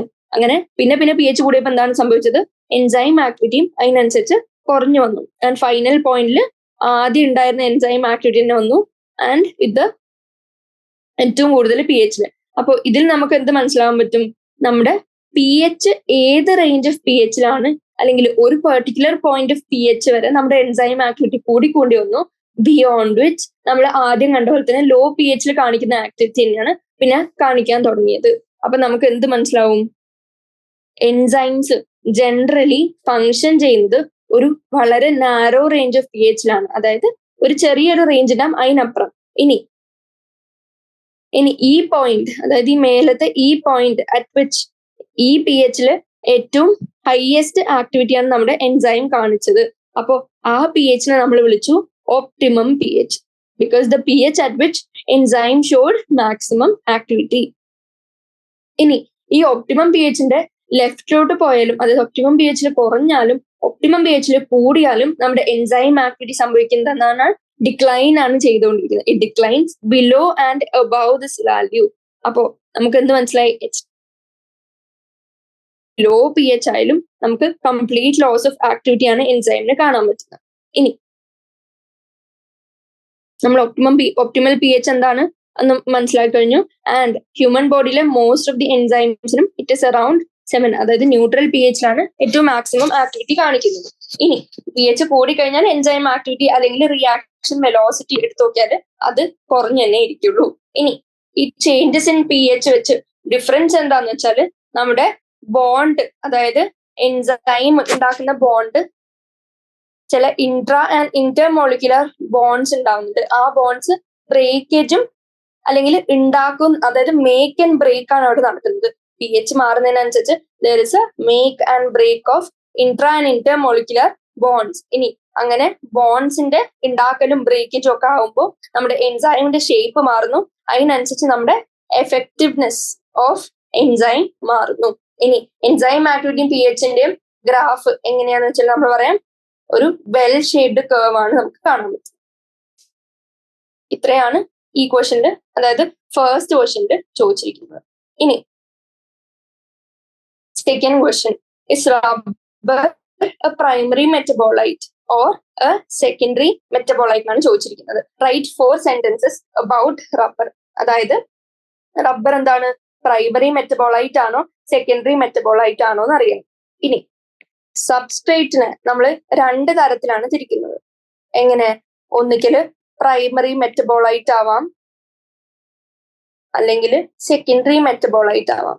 ഈ പ്രൈമറി മെറ്റബോളൈറ്റിന്റെ താഴെയാണ് നമ്മുടെ എന്തൊക്കെ വരുന്നത്, ഏറ്റവും അത്യാവശ്യമുള്ള മെറ്റബോളൈറ്റ്സ് ലൈക്ക് നമ്മുടെ മാക്രോ മോളിക്യൂൾസ് ഒക്കെ, അമിനോ ആസിഡ്സോ ന്യൂക്ലിയോസൈഡ്സോ വൈറ്റമിൻസോ എൻസൈംസോ അല്ലെങ്കിൽ ഓർഗാനിക് ആസിഡും ഒക്കെ വരുന്നത് പ്രൈമറി മെറ്റബോളൈറ്റിലാണ്. ബാക്കിയുള്ള സ്ട്രക്ചേഴ്സ് ലൈക്ക് ആന്റിബയോട്ടിക് അല്ലെങ്കിൽ പിഗ്മെന്റ് അല്ലെങ്കിൽ എന്താ പറയാ, നമുക്ക് ടോക്സിനും വേണമെങ്കിൽ പറയാൻ പറ്റും. ഇവരൊക്കെ എങ്ങനെയാണ് സെക്കൻഡറി മെറ്റബോളൈറ്റ് ആയിട്ടാണ് ആക്ട് ചെയ്യുന്നത്. ഇനി എന്താണ് പ്രൈമറി മെറ്റബോളൈറ്റ് അല്ലെങ്കിൽ സെക്കൻഡറി മെറ്റബോളൈറ്റ്, അതിന്റെ ഡിഫറൻസസ്. ഈ പ്രൈമറി മെറ്റബോളൈറ്റ് എന്ന് പറഞ്ഞാൽ നമ്മുടെ ബോഡിയിലെ ഏറ്റവും ഇമ്പോർട്ടന്റ് ആയിട്ടുള്ള ഫിസിയോളജിക്കൽ ഫംഗ്ഷൻ ചെയ്യാൻ കേപ്പബിലിറ്റി വേണം. അതായത് ഇമ്പോർട്ടന്റ് ഫംഗ്ഷൻസ് ചെയ്യുന്നുണ്ടോ അവർ നമ്മൾ പ്രൈമറി മെറ്റബോളൈറ്റ് ആയിട്ട് എന്ത് കൺസിഡർ ചെയ്യും. ഇനി അവര് നമ്മുടെ ഗ്രോത്ത് ആയാലും ഡെവലപ്മെന്റ് ആയാലും റീപ്രൊഡക്ഷൻ ആയാലും, അതായത് ഏറ്റവും ഇമ്പോർട്ടന്റ് പ്രോസസ്സിലൊക്കെ ഡയറക്ട്ലി ഇൻവോൾവ് ആയിരിക്കും. ആൻഡ് നമ്മുടെ എനർജി മെറ്റബോളിസം കാരണം ഉണ്ടാവുന്നതായിരിക്കും ഇത്തരത്തിലുള്ള മെറ്റബോളൈറ്റ്സ്. ഇനി അവരുടെ ക്വാണ്ടിറ്റീസ്, അതായത് അവരെ കൊണ്ട് അത്രയും ഇൻട്രിൻസിക് ഫംഗ്ഷൻ ചെയ്യാനുള്ള ആവശ്യകത ഉള്ളതുകൊണ്ട് ദേ will B produced in large quantities. And അവര്, അതായത് ബേസിക് ആയിട്ടുള്ള പ്രൈമറി മെറ്റബോളൈറ്റ്സ് ഒക്കെ എല്ലാ പ്ലാന്റ്സിനും ഏതാണ്ട് എങ്ങനെ തന്നെയായിരിക്കും, ഓൾമോസ്റ്റ് സിമിലർ തന്നെയായിരിക്കും അല്ലെങ്കിൽ സെയിം തന്നെയായിരിക്കും. ഇനി അതിന്റെ എക്സാമ്പിൾ ആണ് എന്ത്, വൈറ്റമിൻസോ ന്യൂക്ലിയോടൈഡ്സോ ഏതെങ്കിലും ആസിഡോ, അതായത് ഓർഗാനിക് ആസിഡ്സോ എത്തനോളോ ഒക്കെ നമുക്ക് എന്തായിട്ട് പറയാം, primary metabolite and which performs physiological functions, അതായത് ഇൻട്രിൻസിക് ഫങ്ഷൻസ്. അതേസമയം സെക്കൻഡറി മെറ്റബോളൈറ്റ് എടുത്ത് നോക്കുകയാണെങ്കിൽ അവരെങ്ങനെയാണ്, നമ്മുടെ പ്രൈമറി മെറ്റബോളൈറ്റിന്റെ ഡെറിവേറ്റീവ് ആയിരിക്കും. ആൻഡ് അതായത് ഇക്കോളജിക്കൽ ഫങ്ഷൻസ് ഇപ്പോൾ ആര് പ്ലേ ചെയ്യുന്നതായിരിക്കും, നമ്മുടെ സെക്കൻഡറി മെറ്റബോളൈറ്റ് ആയിരിക്കും. ഇനി അധികം ഗ്രോത്ത് ഒന്നും നടക്കാത്ത സമയത്ത്, അതായത് നമ്മുടെ ഗ്രോത്തിന് പല പല ഫേസസ് ഉണ്ട്, അതിൽ എന്തെങ്കിലും ഒരു സ്റ്റേഷനറി ഫേസ് ഉണ്ട് അറ്റ് വിച്ച് വലിയ ഗ്രോത്ത് ഒന്നും അധികം നടക്കാത്ത, അങ്ങനെയുള്ള ഫേസിലായിരിക്കും കൂടുതലും ഏത് ഫോം ചെയ്യുന്നത്, നമ്മുടെ സെക്കൻഡറി മെറ്റബോളൈറ്റ് ഫോം ചെയ്യുന്നത്. പക്ഷെ പ്രൈമറി മെറ്റബോളൈറ്റ് എങ്ങനെയാണ്, നമ്മുടെ ഗ്രോത്തിന്റെ പീക്കിലൊക്കെയാണ് ഫോം ചെയ്യുന്നത് നമ്മുടെ മെറ്റബോളിസം കാരണം. ഇനി ഈ സെക്കൻഡറി മെറ്റബോളൈറ്റ്സ് ഉണ്ടാവുമ്പോൾ സ്മോൾ ക്വാണ്ടിറ്റീസിലേ ഉണ്ടാവുന്നുള്ളൂ. ആൻഡ് അവർ എക്സ്ട്രാക്ഷനും കുറച്ച് ഡിഫിക്കൾട്ട് ആണ്, കാരണം ഇത്രയും ചെറിയ ക്വാണ്ടിറ്റീസിലായതുകൊണ്ട്. ഇനി സെക്കൻഡറി മെറ്റബോളൈറ്റ് എല്ലാത്തിലും കോമൺ ആയിട്ട് നമുക്ക് കാണാൻ പറ്റണമെന്നില്ല. And they are unique to different plant species. ഇനി അതിന്റെ എക്സാമ്പിൾ പറഞ്ഞു പിഗ്മെന്റ്സ് ആവാം, അതായത് പിഗ്മെന്റ്സ് ഒക്കെ എല്ലാ പ്ലാന്റ്സിലും നമുക്ക് സെയിം തന്നെയല്ലല്ലോ കാണാൻ പറ്റുക. അതേപോലെ ആന്റിബയോട്ടിക്സ് ഒക്കെ ചിലതിലേ കാണാൻ പറ്റും, ചിലതിലില്ല. ഇനി അത്തരത്തിലുള്ള ആന്റിബയോട്ടിക്സോ ഡ്രഗ്സോ ടോക്സിനോ പിഗ്മെന്റ്സോ ഒക്കെ സെക്കൻഡറി മെറ്റബോളൈറ്റ് ആയിട്ട് കണക്കാക്കാൻ പറ്റും. ഇനി ഇവിടെ ചോദിച്ചിരിക്കുന്നത് റബ്ബർ പ്രൈമറി മെറ്റബോളൈറ്റ് ആണോ സെക്കൻഡറി മെറ്റബോളൈറ്റ് ആണോ എന്നാണ് ചോദിച്ചിരിക്കുന്നത്. നമുക്ക് എന്ത് പറയാൻ പറ്റും, റബ്ബർ ഇൻട്രിൻസിക് ഫംഗ്ഷൻ ഒന്നും ആവശ്യമുള്ള സാധനമല്ല, പിന്നെ എല്ലാ പ്ലാന്റ്സിലും നമുക്ക് കാണാൻ പറ്റില്ല, അപ്പൊ അത്ര ഇമ്പോർട്ടന്റ് ആയിട്ടുള്ള സാധനം എന്നല്ല. ആൻഡ് റബ്ബർ എന്ന് പറയുന്നത് എന്താണ്, ചില പ്ലാന്റ്സിൽ മാത്രം ഉണ്ടായി വരുന്ന ഒരു സെക്കൻഡറി മെറ്റബോളൈറ്റ് ആണ്. അപ്പോ സെക്കൻഡറി മെറ്റബോളൈറ്റിനെ പറ്റി കുറച്ച് പറഞ്ഞിട്ടുണ്ട്. അതെന്തൊക്കെയാണ്, കമ്പൗണ്ട്സ്, ബേസിക് ആയിട്ടുള്ള പ്രൈമറി മെറ്റബോളിക് പ്രോസസ്സിൽ ഇൻവോൾവ് അല്ലാത്ത കമ്പൗണ്ട്സ് ആയിരിക്കും നമ്മുടെ സെക്കൻഡറി മെറ്റബോളൈറ്റ്. അവർക്ക് ഡിറക്റ്റ് ഫങ്ഷൻ ഒന്നുമില്ല ഗ്രോത്ത് ആൻഡ് ഡെവലപ്മെന്റിൽ. And they will be unique to different plant species. എല്ലാത്തിലും ബേസിക് ഫങ്ഷൻ വഹിക്കുന്നവർ മാത്രമേ ഓൾമോസ്റ്റ് സിമിലർ ആയിട്ട് കാണാറുള്ളൂ, like as in primary metabolite. പക്ഷെ ഇവിടെ എങ്ങനെയാണ്, ഡിറക്റ്റ് ഫങ്ഷനും ഗ്രോത്തിനും ഒന്നും ആവശ്യമില്ലാത്തതുകൊണ്ട് വേണമെങ്കിൽ ഉണ്ടാക്കാം പ്ലാന്റ്സിന്, അല്ലെങ്കിൽ വേണ്ടെങ്കിൽ ഉണ്ടാക്കണ്ട. വേണ്ടവർ മാത്രമേ ഇത് പ്രൊഡ്യൂസ് ചെയ്യുള്ളൂ. Examples alkaloids, terpenoids, essential oils, toxin, lectin, drug, ബാക്കിയുള്ള ഇതേപോലത്തെ പോളിമറിക് സബ്സ്റ്റൻസസ്. ഇനി റബ്ബറിന്റെ പ്രോപ്പർട്ടീസ് ചോദിച്ചിട്ടുണ്ട്. എന്താണ്? Rubber is a secondary metabolite and rubber tree Hevea brasiliensis എന്നാണ് നമ്മൾ റബ്ബർ എക്സ്ട്രാക്ട് ചെയ്യുന്നത്. ആൻഡ് ഇതിലെ മോണോമർ യൂണിറ്റ് എന്തായിരിക്കും? ഐസോപ്രീൻ യൂണിറ്റ് ആയിരിക്കും. ഐസോപ്രീൻ യൂണിറ്റ് ഒന്നിച്ച് ചേർന്ന് പോളിമറൈസ് ചെയ്തിട്ടാണ് റബ്ബർ ഉണ്ടാവുന്നത്. അതിന്റെ പ്രോപ്പർട്ടീസ് എന്താണ്? ഹൈ ടെൻസൈൽ സ്ട്രെങ്ത്, ഇലാസ്റ്റിസിറ്റി കൂടുതലായിരിക്കും. ആൻഡ് അതുകൊണ്ട് തന്നെ ഇറേസറും ടോയ്സും ഗ്ലോവ്സും ഒക്കെ ഉണ്ടാക്കാൻ നമ്മൾ റബ്ബർ യൂസ് ചെയ്യും. ഇനി ഇതിനെ കുറച്ചും കൂടി സ്ട്രോങ്ങർ ആക്കാൻ, അതായത് ഒരു റിജിഡ് സ്ട്രക്ചർ ഉണ്ടാക്കാൻ നമ്മൾ വേറൊരു പ്രോസസ്സ് റബ്ബറിന് അണ്ടർഗോ ചെയ്യും. അതാണ് വൾക്കനൈസേഷൻ. വൾക്കനൈസേഷൻ നമ്മൾ റബ്ബറിനെ സൾഫറുമായിട്ട് മിക്സ് ചെയ്യുന്നു. ആൻഡ് ആ ഉണ്ടാക്കിയിരുന്ന റബ്ബർ കുറച്ചും കൂടി റിജിഡ് ആയിരിക്കും. അത്തരം റിജിഡായി നമുക്ക് കുറച്ചും കൂടി ഒരു സ്ട്രെങ്ത് ഉള്ള റബ്ബറിനെ നമ്മൾ എന്തായിട്ട് യൂസ് ചെയ്യുന്നുണ്ട്? നമ്മളെ വെഹിക്കിൾസിന്റെ ടയേഴ്സ് ആയിട്ടും യൂസ് ചെയ്യുന്നുണ്ട്. അപ്പോൾ ക്വസ്റ്റ്യൻ ബേസിക്കലി ഇതായിരുന്നു, പ്രൈമറി ആണ് സെക്കൻഡറി മെറ്റബോളൈറ്റ് ആണോ എന്നുള്ളതാണ്. അപ്പൊ നമുക്ക് മനസ്സിലായി റബ്ബർ ഒരു സെക്കൻഡറി മെറ്റബോളൈറ്റ് ആണ്. ആൻഡ് അതിന്റെ കൂടെ തന്നെ അതിന്റെ കുറച്ച് പ്രോപ്പർട്ടീസ്, മോണോമറിക് യൂണിറ്റ്സ്, അതിന്റെ സ്ട്രെങ്ത് എങ്ങനെയാണ്? ഹൈ ടെൻസൈൽ സ്ട്രെങ്ത് ആണ്, ഇലാസ്റ്റിസിറ്റി ഉള്ളതാണ്. ഇനി വെഹിക്കിൾസിന്റെ ടയറിലൊക്കെ ഉപയോഗിക്കുന്നതും നമ്മളൊരു മോഡിഫൈഡ് കൈൻഡ് ഓഫ് റബ്ബർ ആണ്. അത് നമ്മൾ വൾക്കനൈസേഷൻ ചെയ്താണ് ഉണ്ടാക്കുന്നത്. ഇത്രയും കാര്യങ്ങൾ സെക്കൻഡ് ക്വസ്റ്റ്യൻ അറിഞ്ഞിരിക്കാം. Third question, schematically represent primary, secondary and tertiary structures of a hypothetical polymer. Say for example a protein. ഒരു പ്രോട്ടീൻ എന്താണ്? ഒരു പോളിമർ ആണ്. And polymer with different structures like primary, secondary and tertiary. അതിനെ represent ചെയ്യാനാണ് ചോദിച്ചിരിക്കുന്നത്. Basic question ആണ്. Proteins എങ്ങനെയാന്ന് നമുക്കറിയാം, അമിനോ ആസിഡ് കൊണ്ട് ഉണ്ടാക്കിയിരിക്കുന്ന പോളിമർ ആണ്. ലാർജ് സൈസ്ഡ് ആയിരിക്കും. ഹെട്രോ പോളിമറിക് മാക്രോ മോളിക്യൂൾസ് ആണ്. ഇനി പ്രൈമറി സ്ട്രക്ചർ എടുത്ത് നോക്കുകയാണെങ്കിൽ ജസ്റ്റ് ഒരു ലീനിയർ സീക്വൻസ് ആയിരിക്കും. അതായത് ജസ്റ്റ് ലൈൻ ബൈ ലൈൻ ഓരോ amino acid one behind the other arrange ചെയ്ത് വെച്ചിരിക്കുന്നത്. ആൻഡ് ഇവർ അറേഞ്ച് ചെയ്യുമ്പോൾ ഇവർ തമ്മിലുള്ള ബോണ്ട് പെപ്റ്റൈഡ് ബോണ്ട് ആയിട്ടും അറിഞ്ഞിരിക്കാം. അപ്പോൾ ഒരു സെറീൻ എടുത്തു, ഇനി രണ്ടാമതൊരു സിസ്റ്റീൻ എടുത്തു, മൂന്നാമതൊരു ടൈറോസീൻ എടുത്തു, പിന്നെ ഒരു ഗ്ലൂട്ടാമിക് ആസിഡ് എടുത്തു. ഇങ്ങനെ വൺ ബൈ വൺ ഒരു ചെയിനിൽ നമ്മൾ മുത്ത് കോർക്കുന്ന പോലെ കോർത്ത് വരുമ്പോൾ ആ ലീനിയർ സീക്വൻസിനെ നമ്മൾ പ്രൈമറി സ്ട്രക്ചർ എന്ന് വിളിച്ചു. ഇനി ഇതിന് രണ്ട് എൻഡ്സ് ഉണ്ട്, ലെഫ്റ്റ് എൻഡും ഉണ്ട്, റൈറ്റ് എൻഡും ഉണ്ട്. ഇനി അടുത്ത സെക്കൻഡറി സ്ട്രക്ചറിലേക്ക് പോവാണെങ്കിൽ സെക്കൻഡറി സ്ട്രക്ചർ എങ്ങനെയാണ്? അത് ലീനിയർ സീക്വൻസിൽ അതൊരു 3 ഡയമെൻഷനൽ ഫോം ആയി. ആൻഡ് ഈ സെക്കൻഡറി സ്ട്രക്ചറിൽ നമുക്ക് പല പല ബോൺസ് കാണാൻ പറ്റും. അതിലൊന്നാണ് ഹൈഡ്രജൻ ബോൺസ്. ഇനി ഈ hydrogen bond is formed between നമ്മുടെ ബാക്ക് ബോൺ ആയ അമിനോ ആൻഡ് കാർബോക്സിൽ ഗ്രൂപ്പ്സ്. അതായത് ഓരോ അമിനോസിൽ അമിനോ കാർബോക്സിൽ ഗ്രൂപ്പ് ഉണ്ട്. അത് വേറെ അടുത്ത അമിനോ ആസിഡിന്റെ ഇതേ ഗ്രൂപ്പുമായിട്ട് ഒരു ബോണ്ട് ഫോം ചെയ്യുന്നു. അതിനെയാണ് ഹൈഡ്രജൻ ബോണ്ട് എന്ന് വിളിക്കുന്നത്. ഇനി ഈ സെക്കൻഡറി സ്ട്രക്ചർ അഗൈൻ 2 ടൈപ്പ് ഉണ്ട്, ആൽഫ ഹെലിക്സും ബീറ്റ പ്ലീറ്റഡ് ഷീറ്റും. ഇതിൽ ആൽഫ ഹെലിക്സ് എന്ന് പറയുന്നത് ഒരു സ്പൈറലി കോയിൽഡ് ആയിട്ടുള്ള ഒരു സ്ട്രക്ചർ ആണ്. And it forms a right handed helix. ഇനി ഈ ഹെലിക്സ് കോയിലിംഗ് നമുക്ക് കാണാൻ പറ്റും. അതായത് ചില സ്ഥലത്ത് റാൻഡംലി കോയിൽഡ് ആയിട്ട് നമുക്ക് കാണാൻ പറ്റും. ആൻഡ് ഈ ഹെലിക്സിനെ ഹെലിക്സ് ആയിട്ട് സ്റ്റെബിലൈസ് ചെയ്ത് വെക്കുന്നത്, അതായത് ഹെലിക്സ് അൺസ്റ്റേബിൾ ആണെങ്കിൽ അത് കുറച്ചു നേരം കഴിയുമ്പോൾ അൺവൈൻഡ് ചെയ്യും. അങ്ങനെ അൺവൈൻഡ് ആണ് സ്റ്റെബിലൈസ് ചെയ്യുന്നത് ഇതിൽ കാണുന്ന ഹൈഡ്രജൻ ബോൺസ് ആണ്. ആൻഡ് ഈ ഹൈഡ്രജൻ ബോൺസ് ഞാൻ ഓൾറെഡി പറഞ്ഞു, CO of 1 amino acid and NH of next amino acid തമ്മിൽ ഉണ്ടാക്കുന്നതാണ് നമ്മുടെ ഹൈഡ്രജൻ ബോണ്ട്. ഇനി നമ്മളിപ്പോ ആൽഫ ഹെലിക്സ് പറഞ്ഞു. ആൽഫ ഹെലിക്സിന് എങ്ങനെയാണ് spirally coil to form a right handed helix, അതിനെ സ്റ്റെബിലൈസ് ചെയ്യുന്ന ഹൈഡ്രജൻ ബോണ്ടാണെന്ന് കണ്ടു. ഇനി ബീറ്റ പ്ലീറ്റഡ് ഷീറ്റ് എടുത്ത് നോക്കുകയാണെങ്കിൽ എങ്ങനെയാണ് അവര് തമ്മിൽ 2 or 3 പോളിപെപ്റ്റൈഡ് ചെയിൻ വന്ന് ജോയിന്റ് ആവുന്നു. എന്നിട്ട് ഒരു ഷീറ്റ് പോലെ ഒരു സ്ട്രക്ചർ ആവുന്നു. ഇവിടെ ഹെലിക്സ് എല്ലാം ഉണ്ടാവുന്ന ഒരു ഷീറ്റ് പോലത്തെ സ്ട്രക്ചർ ആണ് ഉണ്ടാവുന്നത്. ആൻഡ് ഈ ഷീറ്റ് ലൈക്ക് സ്ട്രക്ചർ അവര് അങ്ങനെ തന്നെ സ്റ്റെബിലൈസ് ചെയ്യുന്നത് ഇന്റർമോളിക്കുലർ ഹൈഡ്രജൻ ബോൺസ് ആണ്. ആൻഡ് ഈ പോളിപെപ്റ്റൈഡ് സ്ട്രാൻഡ്സ് ഈ ഷീറ്റിലെ പാരലൽ അല്ലെങ്കിൽ സെയിം ഡയറക്ഷനിലാണ് റൺ ചെയ്യുന്നത്. എക്സാമ്പിൾ കെരാറ്റിൻ, അല്ലെങ്കിൽ ഒന്നിക്കൽ പാരലൽ ആവാം അല്ലെങ്കിൽ ആന്റി പാരലൽ ആവാം.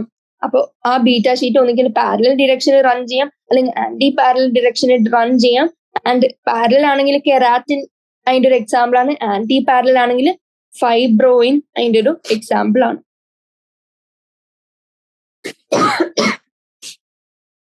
ഇതില് കാണിച്ചിരിക്കുന്ന എന്താ നമുക്കറിയാം, ഇങ്ങനെ സ്പൈറൽ ഫോർമേഷൻ അല്ലെങ്കിൽ ഹെലിക്സ് ഫോർമേഷൻ നമുക്കിവിടെ കാണാം. അപ്പൊ ഇത് ഏതിന്റെ എക്സാമ്പിൾ ആണ്? ആൽഫ ഹെലിക്സിന്റെ എക്സാമ്പിൾ ആണ്. ഇനി ഇവിടെ കണ്ടോ, ഇവിടെ CO NH തമ്മിലുള്ള ഒരു ചെറിയ ചെറിയ ഹൈഡ്രജൻ ബോണ്ട് നമുക്കിവിടെ കാണാൻ പറ്റുന്നുണ്ട്. ഇനി അത് ഉള്ളതുകൊണ്ടാണ് ഇവിടുത്തെ NH തൊട്ടടുത്ത് കിടക്കുന്ന CO ആയിട്ട് അങ്ങനെ ഹൈഡ്രജൻ ബോണ്ട് ഫോം ചെയ്യുന്നതുകൊണ്ടാണ് ഈ ഹെലിക്സ് സ്റ്റെബിലൈസ് ആയി ഇങ്ങനെ തന്നെ റിമെയിൻ ചെയ്ത് നിൽക്കുന്നത്. അപ്പൊ നമ്മളിപ്പോ രണ്ടെണ്ണം കണ്ടു, പ്രൈമറി സ്ട്രക്ചർ കണ്ടു, ലീനിയർ ആണെന്ന് പറഞ്ഞു. സെക്കൻഡറി സ്ട്രക്ചർ ആൽഫ ഹെലിക്സ് ആയിട്ടും കാണാം, sheet like beta pleated sheet ആയിട്ടും കാണാം. അവർ തമ്മിലുള്ള ബോണ്ടിങ് കണ്ടു. ഇനി തേർഡ് സ്ട്രക്ചർ എന്താണ്? ടേഴ്സറി സ്ട്രക്ചർ എന്ന് പറയുന്നത് നമ്മുടെ സെക്കൻഡറി സ്ട്രക്ചർ കുറച്ചും കൂടി മോഡിഫൈഡ് ആയി. അതായത് ഹെലിക്സും ആൽഫ ഹെലിക്സും ബീറ്റ ഷീറ്റും കുറച്ചും കൂടി ബെൻഡ് ചെയ്ത് ഫോൾഡ് ചെയ്ത് എന്ത് ഫോം ചെയ്യാണ്? പല പല ഷേപ്സ് ഫോം ചെയ്യാണ്. അതായത് റോഡ് ഷേപ്പോ അല്ലെങ്കിൽ സ്ഫിയേഴ്സോ ഒക്കെ ഫോം ചെയ്യാണ്. അതായത് നമ്മളൊരു വുള്ളൻ ത്രെഡ് എടുത്ത് മടക്കി ചുരുട്ടി വെച്ചിരിക്കുന്ന ഒരു ഫോമിൽ അവർ കംപ്ലീറ്റ്ലി എങ്ങനെയാണ് ഇങ്ങനെ ഫോൾഡഡ് ആയി കിടക്കുക. ഇനി ഈ ഇന്ററാക്ഷനിൽ നമുക്ക് കാണാൻ പറ്റുന്ന എന്താണ്? H ബോണ്ട്, ഹൈഡ്രജൻ ബോണ്ട് കാണാൻ പറ്റും, അയണിക് ബോണ്ട്സ് ഉണ്ട്, ഇതിൽ കോവാലന്റ് ബോണ്ട്സ് ഉണ്ട്, വാണ്ടർ വാൾസ് ഇന്ററാക്ഷൻസ് ഉണ്ട്, ആൻഡ് ഡൈസൾഫൈഡ് ലിങ്കേജസ് ഉണ്ട്, ഹൈഡ്രോഫോബിക് ഇന്ററാക്ഷൻസ് നമുക്ക് കാണാൻ പറ്റും.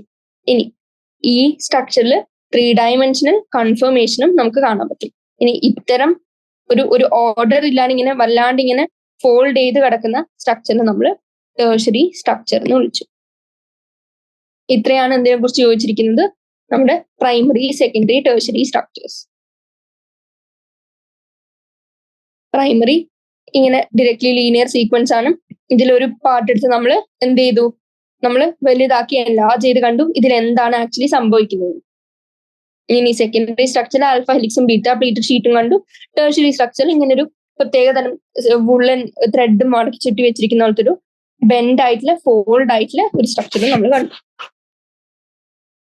ഇനി fourth question, nucleic acid exhibit secondary structure, justify with examples. Secondary structure nucleic acid അതിനെപ്പറ്റി എക്സ്പ്ലെയിൻ ചെയ്യാനാണ് ചോദിക്കുന്നത്. എന്ന് വെച്ചാൽ എന്താണ്? നമ്മളൊരു സാധനത്തിന്റെ സെക്കൻഡറി സ്ട്രക്ചർ എന്ന് വിളിക്കണമെങ്കിൽ അതെങ്ങനെയാണ്? അവരുടെ മോണോമർ അല്ലെങ്കിൽ അവരുണ്ടാക്കുന്ന സബ് യൂണിറ്റ്സ് അല്ലെങ്കിൽ അതിന്റെ കോൺസ്റ്റിറ്റ്യുവൻസ് തമ്മിലുള്ള ഇന്ററാക്ഷൻ കൊണ്ട് അവര് ലോങ് ചെയിൻ എങ്ങനെ ലീനിയർ ആയിരിക്കരുത്, അത് കുറച്ചും കൂടി മോർ ലൈക്ക് ഹെലിക്സ് ആയിട്ടുള്ള ഒരു കോംപ്ലിക്കേറ്റഡ് സ്ട്രക്ചർ ഫോം ചെയ്യണം. അപ്പോ നമുക്കറിയാം ന്യൂക്ലിക് ആസിഡിലെ ഏറ്റവും ഇമ്പോർട്ടന്റ് എക്സാമ്പിൾ നമുക്കറിയുന്നത് DNA RNA ആണ്. ഇതിൽ DNA ഡബിൾ ഹെലിക്കൽ സ്ട്രക്ചർ ആര് പറഞ്ഞിട്ടുണ്ട്? നമ്മുടെ വാട്സൺ ക്രിക്ക് മോഡൽ എക്സ്പ്ലെയിൻ ചെയ്തിട്ടുണ്ട് double helical structure of DNA. അപ്പോ ഇങ്ങനെയുള്ള ഡബിൾ ഹെലിക്കൽ സ്ട്രക്ചർ ആക്ച്വലി എന്താണ്? സെക്കൻഡറി സ്ട്രക്ചർ ആണ് ന്യൂക്ലിക് ആസിഡ്സിന്റെ. ഇനി RNA എടുത്ത് നോക്കിയാൽ അവര് സിംഗിൾ സ്റ്റാൻഡേർഡ് ആയിരിക്കും മോസ്റ്റ്ലി നമുക്ക് കാണാൻ പറ്റുക. ആൻഡ് RNA തന്നെ ഒരു പെർട്ടിക്കുലർ സബ് ടൈപ്പ് 3 ഉണ്ട്, rRNA, mRNA, tRNA. ഇതിൽ tRNAക്ക് നമുക്ക് എന്തെന്ന് കാണാൻ പറ്റും? അതായത് ഒരു ക്ലോവർ ലീഫ് മോഡലും കാണാൻ പറ്റും. അതായത് ഈവൻ സിംഗിൾ സ്റ്റാൻഡേർഡ് RNA ആയപ്പോലും അവര് ദേ ഫോൾഡ് അപ്പോൺ ദംസെൽസ് എന്നിട്ട് വേരിയസ് സ്ട്രക്ചേഴ്സ് ഉണ്ടാക്കും. For example Clover leaf model of tRNA. അപ്പോ നമ്മുടെ DNA-യിലായാലും RNA-യിലായാലും നമുക്ക് എന്ത് കാണാൻ പറ്റും? സെക്കൻഡറി സ്ട്രക്ചർ കാണാൻ പറ്റും. അതിന്റെ എക്സാമ്പിൾ ആണ് ഇവിടെ കൊടുത്തിരിക്കുന്നത്. ഇനി എന്താണ് നമ്മുടെ വാട്സൺ ആൻഡ് ക്രിക്ക് പറഞ്ഞ സെക്കൻഡറി സ്ട്രക്ചർ ഓഫ് DNA? അയാൾ പറയുന്നു അവർ രണ്ടുപേരും എന്ത് പറഞ്ഞു? ഡബിൾ ഹെലിക്സ് ഫോമിലാണ് DNA കിടക്കുന്നത്. അതായത് അതിന് 2 പോളിന്യൂക്ലിയോടൈഡ്സ് ഉണ്ട്. DNA ബേസിക്കലി നമ്മൾ വരക്കുമ്പോൾ എങ്ങനെയാണ്? ഇങ്ങനെയല്ലേ വരക്കുന്നത്.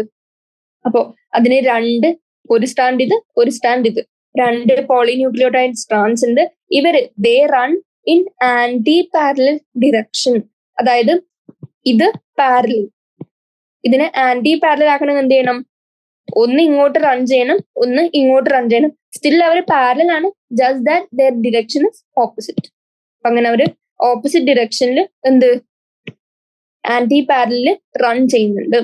ആൻഡ് ഈ രണ്ട് പോളിന്യൂക്ലിയോടൈഡ് സ്ട്രാൻഡ്സും എങ്ങനെയാണ് ഹെലിക്കൽ കോൺഫർമേഷൻ വഴി, അതായത് ഓപ്പോസിറ്റ് അതായത് ഇതൊരു ന്യൂക്ലിയോടൈഡ് സ്റ്റാൻഡ്, ഇതൊരു ന്യൂക്ലിയോടൈഡ് സ്റ്റാൻഡ്, ഇവര് തമ്മിലുള്ള ഹൈഡ്രജൻ ബോണ്ട് വഴി എങ്ങനെയാണ് ജോയിന്റ് ആണ്, അല്ലെങ്കിൽ ബോണ്ടിങ് നമുക്ക് പ്രസന്റ് ആണ്. നമുക്കറിയാം AT ആൻഡ് GC.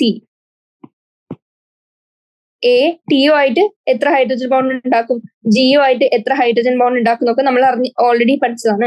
അപ്പൊ അങ്ങനെ ഓരോ ബേസ് തമ്മിൽ, ഇവിടെ ഏതെങ്കിലും ഒരു പെർട്ടിക്കുലർ ബേസ് ആണെങ്കിൽ അവർ ഇവിടുത്തെ ബേസുമായിട്ട് എങ്ങനെയാണ് കോംപ്ലിമെന്റാരിറ്റി കാണിച്ച് ഹൈഡ്രജൻ ബോണ്ട് ഫോം ചെയ്യുന്നുണ്ട്.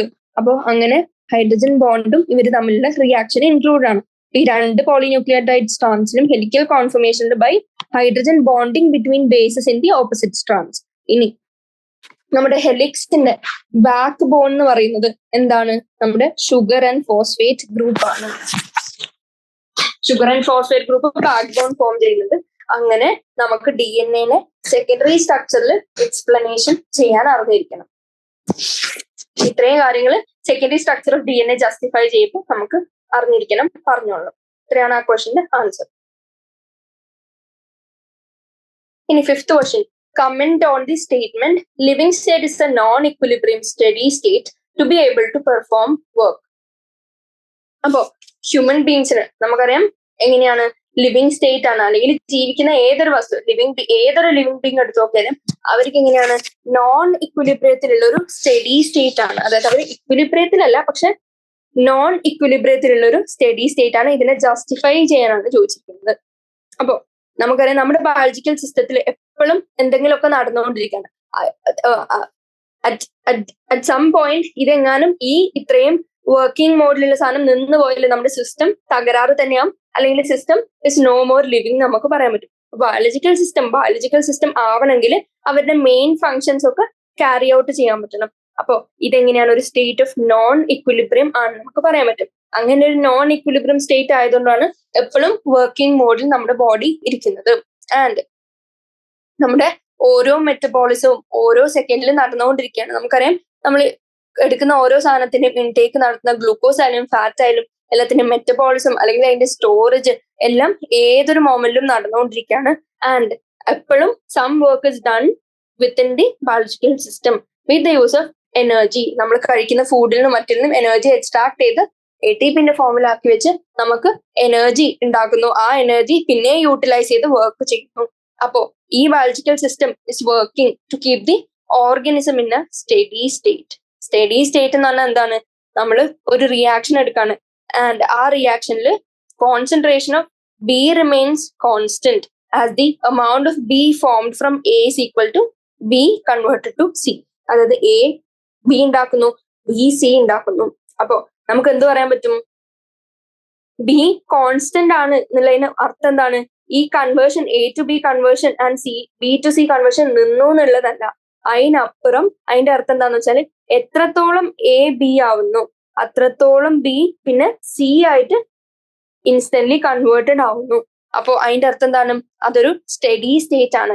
എത്ര B ഉണ്ടായി അത്രയും B നമ്മൾ യൂട്ടിലൈസ് ചെയ്ത് കൺവേർട്ടഡ് ഇൻറ്റു അടുത്ത C ആയിട്ട് കൺവേർട്ട് ചെയ്തു നമുക്ക് പറയാൻ പറ്റും. ഇതെങ്ങനെയാണ്? ഇതൊരു സ്റ്റഡി സ്റ്റേറ്റ് ആണെന്ന് നമുക്ക് പറയാൻ പറ്റും. ഇനി നമ്മുടെ ലിവിങ് ബോഡി, ഞാൻ പറഞ്ഞു ഓൾറെഡി ബയോളജിക്കൽ സിസ്റ്റം കുറെ വർക്ക് ചെയ്തുകൊണ്ടിരിക്കുന്നുണ്ട്. ആ സിസ്റ്റം ചെയ്തുകൊണ്ടിരിക്കുന്ന വർക്ക് എപ്പോഴെങ്കിലും നിന്ന് പോയാൽ, അല്ലെങ്കിൽ അവിടെ ഉള്ളിൽ നടക്കുന്ന പ്രോസസ്സസ് നിന്ന് പോയാൽ, നമ്മളൊരു ഇക്വിലിബ്രിയം സ്റ്റേറ്റ് എത്തി എന്ന് പറഞ്ഞു കഴിഞ്ഞാൽ അതിന്റെ അർത്ഥം എന്താണ്? നമ്മുടെ ഡെത്ത് ആയി എന്നുള്ളതാണ്. അപ്പോ മെറ്റബോളിസം എന്തിന് ഹെൽപ്പ് ചെയ്തു? നമ്മുടെ സ്റ്റഡി സ്റ്റേറ്റ് മെയിൻറ്റെയിൻ ചെയ്യാൻ ഹെൽപ്പ് ചെയ്തു. അതായത് മെറ്റബോളിസം കോൺസ്റ്റന്റ് കോൺസെൻട്രേഷൻ, നമുക്ക് മെറ്റബോളിക് പാത്വേയിൽ ഓരോ ഡിഫറെന്റ് മോളിക്യൂൾസിന്റെയും കോൺസ്റ്റന്റ് കോൺസെൻട്രേഷൻ ഉണ്ടെങ്കിലേ നമ്മുടെ മെറ്റബോളിസം കോൺസ്റ്റന്റ് ആയിട്ട് റിമെയിൻ ചെയ്യുള്ളൂ എന്ന് നമുക്ക് പറയാൻ പറ്റും. അതുകൊണ്ട് ബയോമോളിക്യൂൾസ് ലിവിങ് സിസ്റ്റത്തിൽ എങ്ങനെയാണ്? ഒരു മെറ്റബോളിക് ഫ്ലക്സിലാണ്. അതായത് ടു റിമെയിൻ അല്ലെങ്കിൽ മെയിൻറ്റെയിൻ സ്റ്റഡി സ്റ്റേറ്റ്. സ്റ്റഡി ഏറ്റവും ഈസിയസ്റ്റ് ആയിട്ട് നിങ്ങൾക്ക് ചിന്തിക്കാൻ പറ്റുന്നതാണ് A to B to C conversion ആലോചിക്കാം. അപ്പൊ അവിടെ എങ്ങനെയാണ് അപ്പൊ എ എത്രത്തോളം ബി ഉണ്ടാക്കുന്നു, ബി എത്രത്തോളം സി ഉണ്ടാക്കുന്നു. അപ്പൊ ഒരു കോൺസ്റ്റന്റ് സ്റ്റഡി സ്റ്റേറ്റ് ആയി. ഇനി ഈ നോൺ എക്വിലിബ്രിയത്തിലുള്ള സ്റ്റഡി സ്റ്റേറ്റ് എന്തെങ്കിലും ഇക്വിലിബ്രിയം സ്റ്റേറ്റ് എത്തി എന്ന് പറഞ്ഞാൽ അതിന്റെ അർത്ഥം എന്താണ്? എല്ലാം അൾട്ടിമേറ്റ്ലി നിലച്ചു എന്നുള്ളതാണ്. അതിനർത്ഥം ഡെത്ത് ആയി എന്നുള്ളതാണ്. ഇതാണ് ആ ക്വസ്റ്റ്യൻ ആൻസർ. നമുക്ക് മെറ്റബോളിസം അല്ലെങ്കിൽ വർക്ക് നമ്മുടെ ബോഡി ചെയ്യണം എന്നുണ്ടെങ്കിൽ എന്താണ്? കോൺസ്റ്റന്റ്ലി നമുക്ക് എന്ത് എൻഷോർ ചെയ്യണം?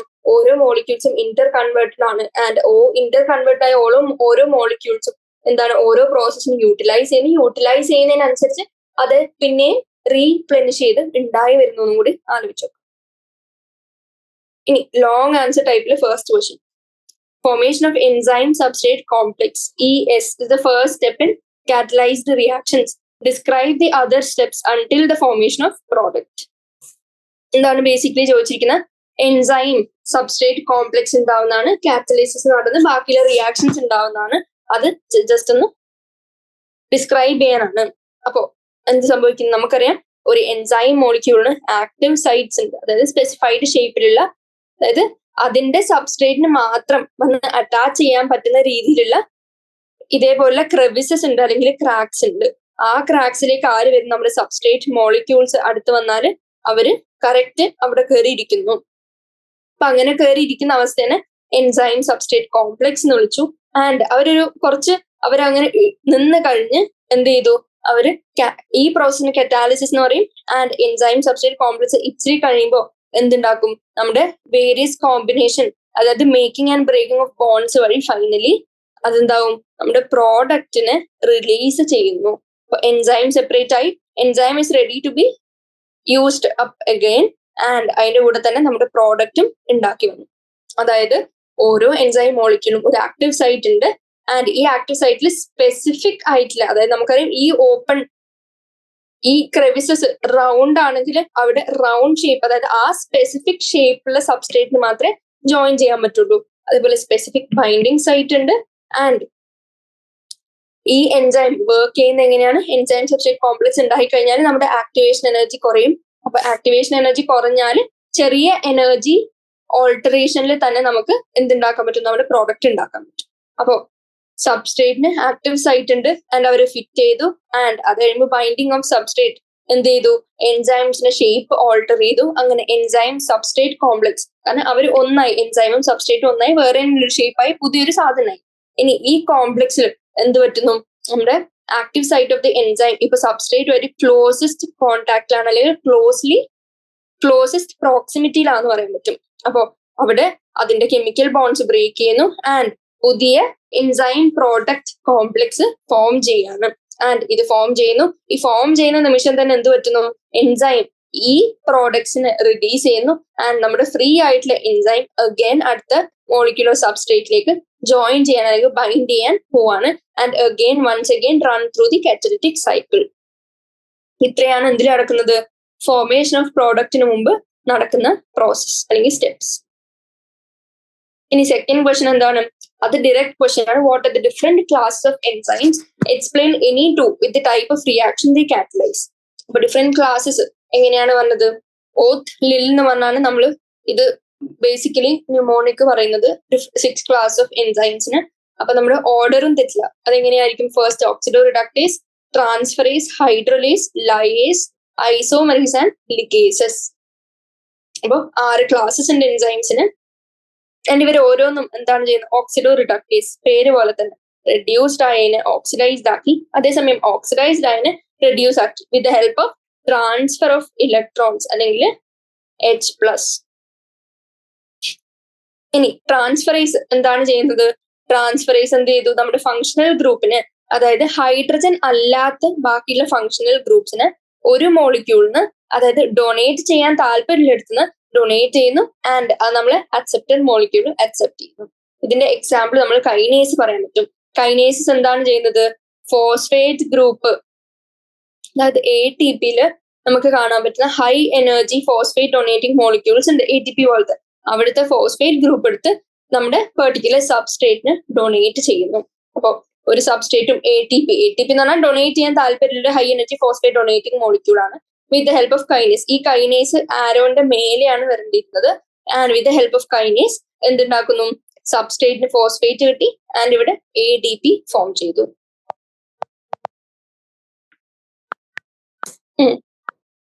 ഇത്രയാണ് ആ ക്വസ്റ്റിന്റെ ആൻസർ.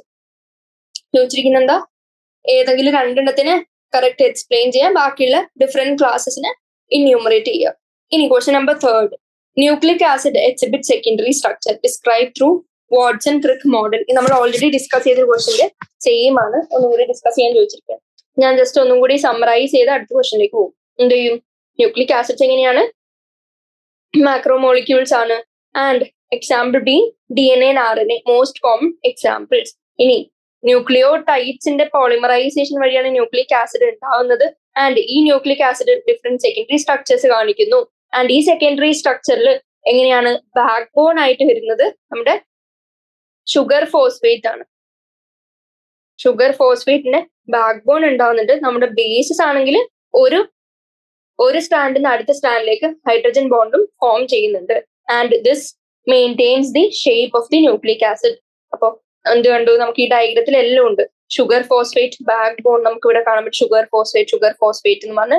ആൻഡ് അതില് nitrogen bases opposite antiparallelly running സ്റ്റാൻഡിനായിട്ട് ഹൈഡ്രജൻ ബോൺസ് ഉണ്ടാക്കുന്നുണ്ട്. ഇത് നമ്മൾ double helical structure of DNA എന്ന് വിളിച്ചു. ഇതില് മെയിൻ പോയിന്റ്സ് എന്താണ്? ജെയിംസ് വാട്സണും ഫ്രാൻസിസ് ക്രിക്കുമാണ് ഇത് പ്രൊപ്പോസ് ചെയ്തത്. ആൻഡ് ഇതൊരു helically twisted double chain polydeoxyribonucleotide macromolecule ആണ്. അവര് റൺ ചെയ്യുന്ന എങ്ങനെയാണ്? The 2 strands run antiparallelly. അതിനെ നമ്മൾ DNA ഡ്യൂപ്ലെക്സ് എന്ന് വിളിച്ചു. ആൻഡ് ഈ സ്പൈറൽ ട്വിസ്റ്റിംഗ് ഓഫ് DNA അതിന് 2 ഓൾട്ടർനേറ്റ് ഗ്രൂവ്സ് ഉണ്ട്, മേജർ ഗ്രൂവ്സും മൈനർ ഗ്രൂവ്സും. ആൻഡ് ഈ 2 ഗ്രൂവ്സ് ഫോർമേഷൻ ഉണ്ട്. ആൻഡ് ഒരു turn of 360 degree of the spiral, അതായത് 360, അതായത് ഒരു കംപ്ലീറ്റ് ടേൺ എടുത്തു വരാൻ about 10 nucleotides each stand of DNA വേണ്ടി വരും. അതായത് നമ്മൾ ഒരു പെർട്ടിക്കുലർ ഇതെടുക്കാം, ഇവിടുന്ന് സ്റ്റാർട്ട് ചെയ്ത് ഒരു ഫുൾ ടേൺ എന്ന് പറയുമ്പോൾ ഇവിടെ ആയിരിക്കുമല്ലോ. ഒരു കംപ്ലീറ്റ് ടേൺ ഇത്രയും ആലോചിച്ചാൽ മതി. ഒരു കംപ്ലീറ്റ് ടേണില്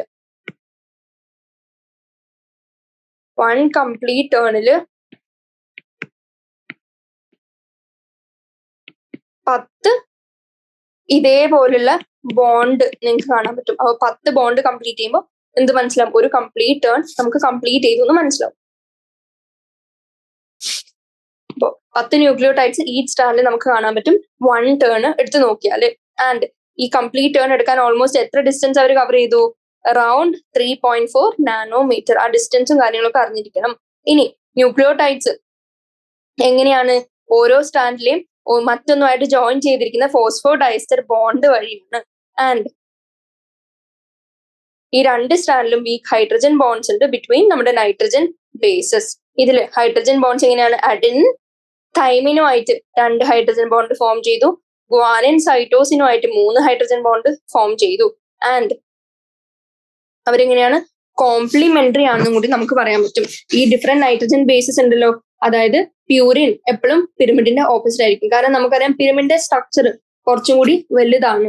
അതായത് 2 സൈക്കിളൊക്കെ വരുന്നുണ്ട് പിരമിഡിന്. ആൻഡ് പ്യൂരിൻ കുറച്ച് ചെറുതാണ്. അപ്പോൾ ഇവര് ഓപ്പോസിറ്റ് കറക്റ്റ് വന്നില്ലെങ്കിൽ, അതായത് ഇപ്പൊ ഒരു പ്യൂരിൻ വന്ന് അടുത്തൊരു പിരമിഡിൻ വരണം, ആൻഡ് നെക്സ്റ്റ് ഒരു പ്യൂരിൻ വന്ന് അടുത്തൊരു പിരമിഡിൻ വരണം.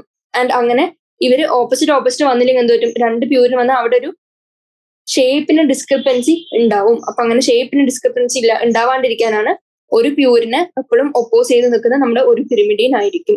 അപ്പൊ it also contributes to the thickness of strand which is 2 nanometre.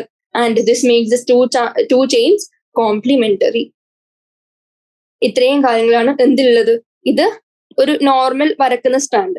ഇതിന്റെ ഇത്രയും ഭാഗത്തിന് എൻലാർജ് ചെയ്ത് നോക്കുമ്പോൾ നമുക്ക് ഇത്രയും വലിയ കാര്യങ്ങളൊക്കെ അറിയാൻ പറ്റും. G and C തമ്മിൽ 3 hydrogen bond, T and A തമ്മിൽ 2 hydrogen bond, and sugar phosphate backbone കാണാൻ പറ്റും. ബേസസ് തമ്മിലുള്ള പെയറിംഗ് കാണാൻ പറ്റും. ആന്റി പാരലൽ റണ്ണിങ് കാണാൻ പറ്റും. കോംപ്ലിമെന്ററി നേച്ചർ കാണാൻ പറ്റും. ആൻഡ് ഒരു പ്യൂരിനെ ഒരു പിരമിഡിൻ ഒപ്പോസ് ചെയ്യുന്നത് കാണാൻ പറ്റും. ഇനി 4th ക്വസ്റ്റ്യൻ ചോദിച്ചിരിക്കുന്നത്, what is the difference between A nucleotide and nucleoside? Give example.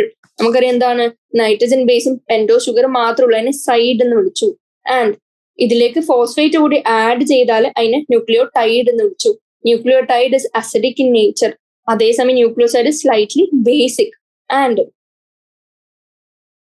Nucleoside എന്നാണ് ന്യൂക്ലിയോടൈഡിന്റെ ഒരു കോമ്പണന്റ് ആണ് and forms with both ribose and deoxyribose. പക്ഷെ ന്യൂക്ലിയോടൈഡ് എങ്ങനെയാണ് formed through phosphorylation of nucleoside. അതായത് ന്യൂക്ലിയോസൈഡിനോട് ഒരു ഫോസ്ഫേറ്റ് ഗ്രൂപ്പ് ആഡ് ചെയ്ത് ഫോസ്ഫോറൈലേഷൻ നടത്തിയിട്ട്. ഇനി എക്സാമ്പിളും ഇങ്ങനെയാണ്, ഡിഫറൻസ് തന്നെയാണ്. ന്യൂക്ലിയോസൈഡിൽ സൈറ്റിഡീൻ ആണെങ്കിൽ അതേസമയം ന്യൂക്ലിയോടൈഡിൽ എങ്ങനെയാണ് സൈറ്റിഡീൻ മോണോഫോസ്ഫേറ്റ് ആയി, കാരണം ഫോസ്ഫേറ്റ് കൂടി ആഡ് ചെയ്തു.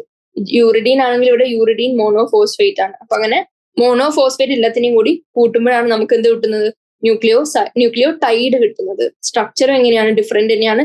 ഇവിടെ എന്തുണ്ട്, ബേസ് ഉണ്ട് ആൻഡ് ഹോൾ കംപ്ലീറ്റ് ഒരു ഷുഗർ ഉണ്ട്. ഇവിടെ ഷുഗർ ഉണ്ട്, ബേസ് ഉണ്ട് വിത്ത് ഫോസ്ഫോറൈലേറ്റഡ് വിത്ത് ഫോസ്ഫേറ്റ്. ഇത്രയാണ് ന്യൂക്ലിയോസൈഡിന്റെയും ന്യൂക്ലിയോടൈഡിന്റെയും ഡിഫറൻസസ്. ഇനി fifth question, describe various forms of lipid with a few examples.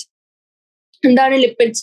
അതായത് higher fatty acid join with alcohol like glycerol നമ്മൾ എന്ത് വിളിക്കും, ലിപ്പിഡ് എന്ന് വിളിക്കും. ആ റിയാക്ഷനെ എസ്റ്ററിഫിക്കേഷൻ എന്നാണ് വിളിക്കുക. അതുകൊണ്ട് ലിപ്പിഡ്സിനെ എസ്റ്റേഴ്സ് എന്നാണ് വിളിക്കുന്നത്. ആൻഡ് ഇതിനെങ്ങനെ ക്ലാസിഫൈ ചെയ്യാൻ പറ്റും, വേരിയസ് ഫോംസ് എങ്ങനെയാന്ന് പറയാൻ പറ്റും.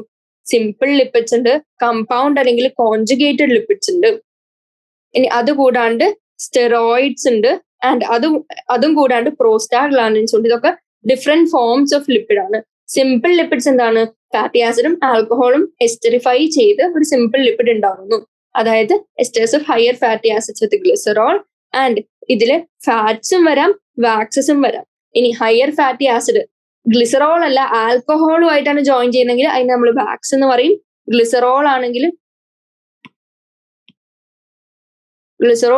ഫാറ്റ് എന്ന് പറയും, ആൽക്കഹോൾ ആണെങ്കിൽ വാക്സ് എന്ന് പറയും. ഇനി കമ്പൗണ്ട് അല്ലെങ്കിൽ കോൺജുഗേറ്റഡ് ലിപ്പിഡ് എന്ന് പറയുന്നത് എന്താണ്, അതില് സിമ്പിൾ ലിപ്പിഡും വരും ആൻഡ് ഒരു പ്രോസ്തറ്റിക് ഗ്രൂപ്പ് അല്ലെങ്കിൽ ഒരു അഡീഷണൽ ഗ്രൂപ്പ് കൂടി വരും. അതായത് for example glycero phospho lipid എന്ന് പറയുന്നത് എന്താണ്, ഒരു ഫോസ്ഫോ ലിപ്പിഡ് ആണ്. കാരണം അതിൽ ഒരു ഫാറ്റി ആസിഡ് ഒരു ഫോസ്ഫോറിക് ആസിഡ് വന്ന് റീപ്ലേസ് ചെയ്യുന്നു. ആൻഡ് അത് again nitrogenous groups like choline, ethanolamine, serine അങ്ങനെയുള്ള സാധനങ്ങളോട് ജോയിൻ ചെയ്യുന്നു. ഗ്ലിസറോ ഫോസ്ഫോ ലിപ്പിഡ് എന്ന് പറയുന്നത് സിമ്പിൾ ലിപ്പിഡ്, അതിന്റെ കൂടെ എന്തെങ്കിലും ഒരു എക്സ്ട്രാ കോമ്പണന്റ് ആഡ് ചെയ്യുന്നു. അതായത് ഇവിടെ ഇപ്പൊ ഫോസ്ഫോറിക് ആസിഡ് ആഡ് ചെയ്തതുപോലെ. എക്സാമ്പിൾ ലെസിത്തിൻ പറയാം, സെഫലിൻ പറയാം. ഇവരൊക്കെ ഓരോ ടൈപ്പ് ഫോസ്ഫോ ലിപ്പിഡ്സ് ആണ്. ഇനി നെക്സ്റ്റ് സ്ഫിൻജോ ലിപ്പിഡ് എന്ന് പറഞ്ഞാൽ എന്താണ്, സ്ഫിൻജോ ലിപ്പിഡിൽ എങ്ങനെയാണ്, അവർക്ക് ഫോസ്ഫോറിക് ആസിഡ് ഉണ്ട് വിത്ത് അമീൻ ആൽക്കഹോൾ ഫോർ സ്ഫിൻജമീൻ അല്ലെങ്കിൽ സ്ഫിൻജോസിൻ നമുക്ക് പറയാൻ പറ്റും ഇൻസ്റ്റെഡ് ഓഫ് ഗ്ലിസറോൾ ആണ് നോർമലി കാണുന്നത്. ആൻഡ് ഇതിന് എന്ത് വന്നു, നമ്മുടെ ഫോസ്ഫോറിക് ആസിഡിന്റെ കൂടെ അമീൻ ആൽക്കഹോളും കൂടി വന്നു. ഇനി ഗ്ലൈക്കോ ലിപ്പിഡ്സ് എന്ന് പറഞ്ഞാൽ എന്താ, ഇതിൽ കാണുന്ന സ്ഫിൻജമീൻ അല്ലെങ്കിൽ സ്ഫിൻജോസിൻ പറഞ്ഞു. ഇതിനെ ഒരു ഫാറ്റി ആസിഡിലും മോണോസാക്കറൈഡ് ഷുഗറിലും കമ്പൈൻ ചെയ്യുമ്പോൾ നമുക്ക് ഗ്ലൈക്കോ ലിപ്പിഡ്. ഇവിടെ ഗ്ലൈക്കോ എന്ന് കണ്ടാൽ തന്നെ നിങ്ങൾക്ക് മനസ്സിലാവും എന്ത് വേണം, ഇതിലൊരു മോണോസാക്കറൈഡ് ഷുഗർ വേണം. For example cerebrosides and gangliosides. ഇനി സ്റ്റിറോയിഡ്സ് എന്താണ്, അവര് വേറെ ഒരു സ്ട്രക്ചർ ആണ്. ആൻഡ് അതിന്റെ എക്സാമ്പിൾ കൊളസ്ട്രോൾ നമുക്ക് പറയാൻ പറ്റും. ആൻഡ് അതിന് വേറെ തന്നെ ഒരു റിംഗ് സ്ട്രക്ചർ ഉണ്ടെന്ന് ജസ്റ്റ് അറിഞ്ഞിരിക്കാൻ, കംപ്ലീറ്റ് ഡീറ്റെയിലേക്ക് പോകണ്ട. പക്ഷെ ജസ്റ്റ് ഒരു കൊളസ്ട്രോൾ ഇതിന്റെ എക്സാമ്പിൾ ആണ്. ആൻഡ് ഡിഫറെന്റ് കെമിക്കൽ നേച്ചറും ഉണ്ട്, പക്ഷെ സിമിലർ ഫിസിക്കൽ പ്രോപ്പർട്ടീസ് ഉണ്ടെന്ന് ആലോചിച്ച് നോക്കാം. ഇനി പ്രോസ്റ്റാഗ്ലാൻഡിൻസ് എന്താണ്, നമ്മുടെ അരക്കിഡോണിക് ആസിഡിന്റെ ഡെറിവേറ്റീവിനെയാണ് പ്രോസ്റ്റാഗ്ലാൻഡിൻ എന്ന് വിളിക്കുന്നത്. അവർക്ക് 20 കാർബൺ ആറ്റംസ് ഉണ്ടാവും and they R biologically active lipids. അതായത് നമ്മുടെ ബോഡിയിലൊക്കെ മേജർ ഫങ്ഷൻസ് പ്രോസ്റ്റാഗ്ലാൻഡിൻസ് നിർവഹിക്കുന്നുണ്ട്. ഇനി അതിന്റെ ഡിഫറെന്റ് എക്സാമ്പിൾ എൻസിആർടി ഡയഗ്രാം ആണ് ഇത്രയും സാധനങ്ങൾ. ഇത് ട്രൈഗ്ലിസറൈഡ് തന്നിട്ടുണ്ട്, ഗ്ലിസറോൾ തന്നിട്ടുണ്ട്, ഫാറ്റി ആസിഡ്, ഫോസ്ഫോ ലിപ്പിഡ് ഞാൻ ഓൾറെഡി പറഞ്ഞു, ലെസിത്തിൻ ഫോസ്ഫോ ലിപ്പിഡിന്റെ ആൻസർ ആണ്, എക്സാമ്പിൾ ആണ്. ഫാറ്റ്സും ഓയിൽസും കൊളസ്ട്രോൾ സ്റ്റിറോയിഡിന്റെ എക്സാമ്പിൾ ആയിട്ട് വരും. ഇത്രയും കാര്യങ്ങൾ എവിടെയുണ്ട്, നമ്മുടെ ഡിഫറെന്റ് ഫോംസ് ഓഫ് ലിപ്പിഡിൽ എക്സാമ്പിൾ സഹിതം അറിഞ്ഞിരിക്കേണ്ടതാണ്. അപ്പൊ ഇത്രയുള്ള നമ്മുടെ ഹോൾ ചാപ്റ്റർ ബയോമോളിക്യൂൾസ് എന്ന് പറയുന്നത്. കുറച്ചും കൂടി ഫാക്ട് ബേസ്ഡ് ചാപ്റ്റർ ആണ്. ആൻഡ് അതിലത്തെ ഓരോ മൈന്യൂട്ട് കാര്യങ്ങളും, അതായത് കുറെ ഡയഗ്രാംസ് ഉണ്ട്, കുറെ സ്ട്രക്ചേഴ്സ് ഉണ്ട്. ഇതൊക്കെ മാക്സിമം അറിഞ്ഞിരിക്കുക. ആൻഡ് ഡിഫറെന്റ് എക്സാമ്പിൾസും അതിന്റെ വാട്സൺ ആൻഡ് ക്രിക്കിന്റെ സെക്കൻഡറി സ്ട്രക്ചർ ഓഫ് DNA ഒക്കെ 2 വേർഷനിൽ റിപ്പീറ്റ് ചെയ്തു. അപ്പൊ അതൊക്കെ മെയിൻ ആയിട്ട് അറിഞ്ഞിരിക്കുക. Thank you.